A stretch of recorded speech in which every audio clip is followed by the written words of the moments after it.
অক্ষয় তৃতীয়ার দিন একটি 1 টাকার কয়েন গোপনে রেখে দিন এই স্থানে। আপনার বাড়ির বাস্তু দোষ দূর হবে, মা লক্ষ্মী আপনার ওপর প্রসন্ন হবেন এবং মা লক্ষ্মীর আশীর্বাদে আপনার পরিবার ধনী সম্পদে পরিপূর্ণ হবে। আপনার আর্থিক সমস্যা দূরীভূত হবে। নমস্কার বন্ধুরা, আমি সুমিতা। আমার চ্যানেলে আপনাদের সকলকে অনেক অনেক স্বাগত। আশা করছি আপনারা সকলেই খুব ভালো আছেন এবং ঈশ্বরের কৃপায় সুস্থ আছেন। সামনেই আসতে চলেছে অক্ষয় তৃতীয়ার একটি পুণ্যতিথি। অক্ষয় তৃতীয়ার দিনটি অত্যন্ত শুভ একটি তিথি।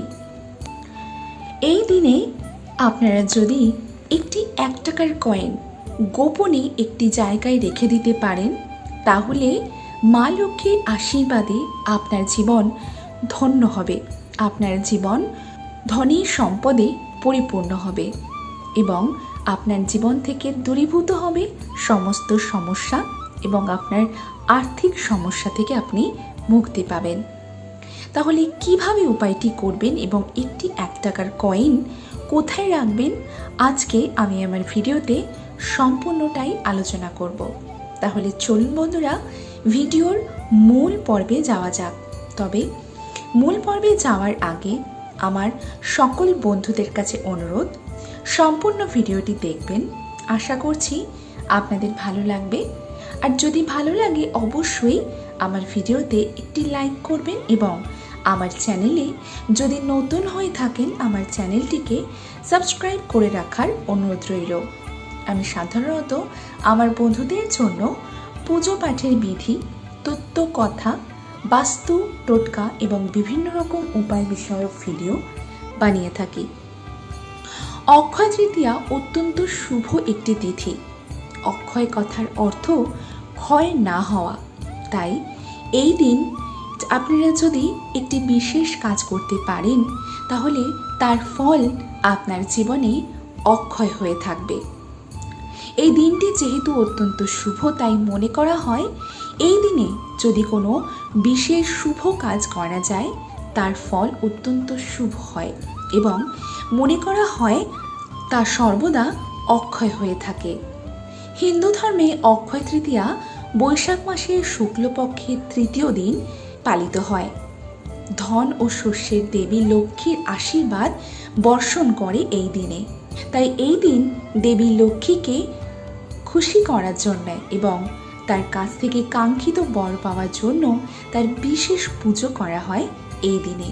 শাস্ত্রে উল্লেখ করা হয়েছে যে অক্ষয় তৃতীয়া হল সেই তিথি যা সমস্ত পাপ ধ্বংস করে এবং সমস্ত সুখ প্রদান করে। তাই এই দিনে করা দান ও সৎ কাজ চিরন্তন থাকে, অর্থাৎ তা কখনোই বিনষ্ট হয় না। অক্ষয় মানে না ক্ষয়, যার কোনো ক্ষয় হয় না, সেই অক্ষয়। এই তিথিতে করা শুভকর্মের পুণ্য অক্ষয় থাকে এবং এই দিনে করা দান ও সৎকর্মের ফল কখনোই বিনষ্ট হয় না। অক্ষয় তৃতীয়ার দিনে কিছু ধর্মীয় উপাসনা করলে আপনার জীবনে সুখ শান্তি বিরাজ করে। বিশ্বাস করা হয় এই দিনে যদি আপনারা কিছু দান করতে পারেন সাহায্য প্রাপ্তকারী ব্যক্তিদের যাদের দরকার, তাহলে কিন্তু আপনার জীবনে সেই দানের পুণ্য আপনার জীবনে অক্ষয় হয়ে থাকবে। এছাড়াও ধন সম্পদ লাভের জন্য এই দিনে আপনার ঠাকুর ঘর খুব সুন্দর করে পরিষ্কার করে ভগবান বিষ্ণুর সঙ্গে মা লক্ষ্মীর পুজো করুন। এতে দেবী লক্ষ্মী অত্যন্ত প্রসন্ন হবেন আপনার উপর। এবং এছাড়াও এই দিনে আপনারা যদি আপনাদের সাধ্য এবং সামর্থ্য থাকে, তাহলে অবশ্যই এই দিন সোনা কিনতে পারেন। সোনা কেনা অত্যন্ত শুভ এই দিনে। বিশ্বাস করা হয় অক্ষয় তৃতীয়ার দিনে কেনা সোনা অত্যন্ত শুভ। সারা বছর ধরে বাড়িতে রাখা এই সম্পদকে দ্বিগুণ বা 4 গুণ করার জন্য আপনারা এই দিন সোনা কিনতে পারেন। কিন্তু যদি আপনার সামর্থ্য না থাকে সোনা কেনার, তাহলে আপনারা কোনো ধাতুর বস্তু কিনতে পারেন, যেমন কাঁস, পিতল, যে কোনো পুজোর বাসন এগুলো কিনতে পারেন। তাছাড়াও খুব কম পয়সায় আপনারা দেবী লক্ষ্মীকে প্রসন্ন করার জন্য কোন কোন জিনিসগুলি কিনতে পারেন তার একটি ভিডিও আমার চ্যানেলে রয়েছে, আপনারা চাইলে সেটি দেখে নিতে পারেন।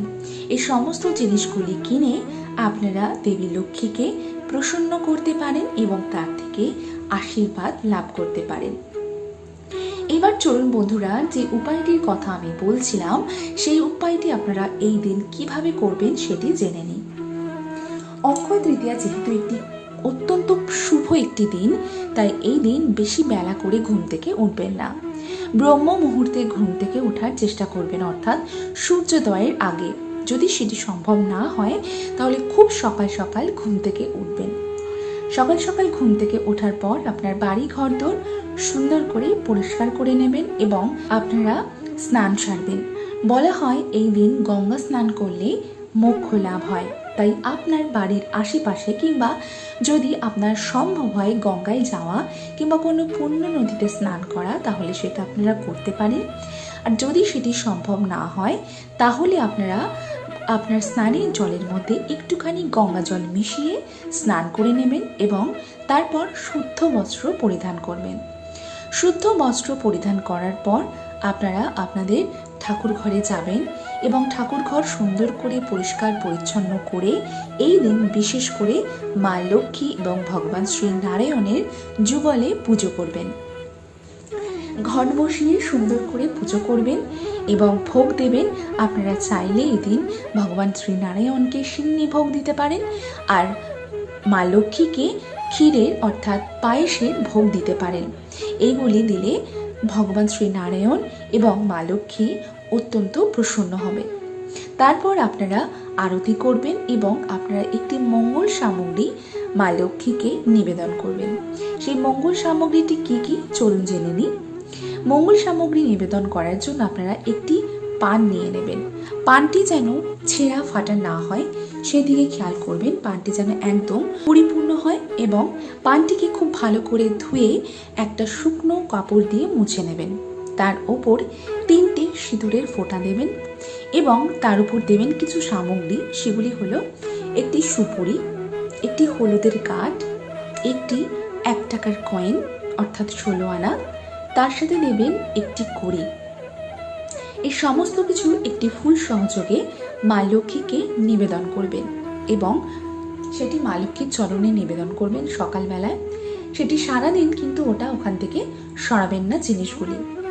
পুজো হয়ে যাওয়ার পর আপনারা ঠাকুর ঘর থেকে বেরিয়ে আসবেন এবং ভোগ বিতরণ করবেন এবং আপনিও সেই ভোগ গ্রহণ করে তবেই অন্য কিছু সেই দিন গ্রহণ করবেন। কারণ অক্ষয় তৃতীয়ার দিন ঠাকুরের ভোগ গ্রহণ না করে অন্য কিছু গ্রহণ করবেন না।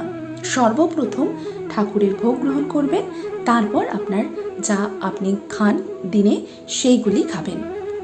এরপর আপনারা সন্ধেবেলায় যখন সন্ধে পুজো দেবেন, সন্ধে পুজো দেওয়ার সময় আপনারা সন্ধে পুজো এই দিন তুলসী তলায় অবশ্যই ঘিয়ের প্রদীপ নিবেদন করবেন এবং মা লক্ষ্মীর সামনেও এই দিন অবশ্যই ঘিয়ের প্রদীপ জ্বালাবেন। এরপর পুজো সব হয়ে গেলে, সমস্ত পুজো আপনাদের হয়ে গেলে ফুল যখন আপনারা সরাবেন, সেই মঙ্গল সামগ্রীটি আপনারা মা লক্ষ্মীর চরণের কাছ থেকে সংগ্রহ করবেন। করার পর পানটি আপনারা বিসর্জন দেবেন যেখানে ফুল বিসর্জন দিচ্ছেন। এরপর যে সামগ্রীগুলি রয়েছে অর্থাৎ সুপুরি, হলুদের গাঁট, 1 টাকার কয়েন, কড়ি, এই সমস্ত জিনিসগুলি আপনারা একটি লাল কাপড়ে পুটুলি করে নেবেন। লাল কাপড়ে পুটুলি করে নেওয়ার পরে সেই লাল কাপড়ের পুটুলিটি নিয়ে সোজা আপনারা আপনাদের রান্নাঘরে চলে যাবেন এবং রান্নাঘরে চালের পাত্রের মধ্যে সেই পুটুলিটি রেখে দেবেন। কিন্তু খেয়াল রাখবেন এই উপায়টি করার সময় যেন আপনাকে কেউ না দেখতে পায়। গোপনে এই উপায়টি আপনি করবেন। চালের ড্রামের মধ্যে রেখে দেবেন। বলা হয় চালের ড্রামে মা লক্ষ্মী অর্থাৎ মা অন্নপূর্ণার বাস। তাই যদি আপনারা এই সামগ্রীগুলি চালের ড্রামে রাখতে পারেন তাহলে মা অন্নপূর্ণা এবং মা লক্ষ্মীর আশীর্বাদে সারা বছর আপনার পরিবারে কোনো খাদ্যের অভাব হবে না, শস্যের অভাব হবে না এবং কোনো রকম ধনের অভাব হবে না। তাই এই দিন অবশ্যই আপনারা এই উপায়টি করবেন, কিন্তু গোপনে। তাছাড়াও এই দিন কয়েকটি জিনিস আপনারা অবশ্যই মেনে চলবেন। সেগুলি হলো এই দিন যখন উপায়টি করবেন, যেহেতু আপনাদের চালের ডাব সাধারণত আমাদের রান্নাঘরেই থাকে, তাই এই দিন যেন রান্নাঘর আপনার একদম পরিষ্কার থাকে, রান্নাঘরে যেন কোনো রকম নোংরা আবর্জনা না থাকে এবং কোনো এঁঠো বাসনপত্র না থাকে, সেই দিকটা অবশ্যই খেয়াল করবেন। এবং এই দিন অবশ্যই নিরামিষ আহার গ্রহণ করবেন, কোনো রকম আমিষ আহার কিন্তু এই দিন গ্রহণ করবেন না এবং আমিষ আহার বাড়িতে তুলবেনও না, সেই দিকটা অবশ্যই খেয়াল রাখবেন। এই কয়েকটি জিনিস এবং আরও একটি জিনিস যেটি আপনাদেরকে অবশ্যই এই দিন মেনে চলতে হবে, সেটি হলো এই দিন কোনো রকম ঝামেলা অশান্তিতে জড়াবেন না, বাড়িতে যেন কোনো রকম কলহ না হয় সেদিকে খেয়াল রাখবেন এবং বাড়িতে যেন শান্তি বজায় থাকে। কারোর সাথে কোনো রকম কটু স্বরে কথা বলবেন না এবং উচ্চ স্বরে কথা বলবেন না, কাউকে কোনো রকম মনে আঘাত দিয়ে কথা বলবেন না। এই কয়েকটি জিনিস খেয়াল রেখে যদি আপনারা এই উপায়টি অক্ষয় তৃতীয়ার দিন করতে পারেন, তাহলে আপনার জীবনে আমূল পরিবর্তন আসবে। আপনারা মনে ভক্তি এবং বিশ্বাস নিয়ে এই উপায়টি অক্ষয় তৃতীয়ার দিন অবশ্যই করুন এবং ফল আপনারা হাতে নাতে পাবেন। তাহলে বন্ধুরা, আশা করছি আজকের আমার ভিডিওটি আপনাদের ভালো লেগেছে এবং আপনাদের অবশ্যই উপকারে আসবে। যদি ভালো লাগে আমার ভিডিও, অবশ্যই ভিডিওতে একটি লাইক করবেন এবং আমার চ্যানেলটিকে সাবস্ক্রাইব করে রাখার অনুরোধ রইল এবং ভিডিওটি বেশি বেশি করে শেয়ার করে দেবেন, যাতে আপনার সাথে সাথে আপনার আত্মীয় পরিজন, বন্ধু বান্ধব সকলেই ভিডিওটি পেয়ে উপকৃত হয়। তাহলে আজকের ভিডিওটি আমি এখানেই শেষ করছি। আবারও দেখা হবে আপনাদের সঙ্গে নতুন কোনো একটা ভিডিও নিয়ে খুব শিগগিরই। ততক্ষণের জন্য আপনারা সকলে খুব ভালো থাকবেন এবং ঈশ্বরের কৃপায় সুস্থ থাকবেন।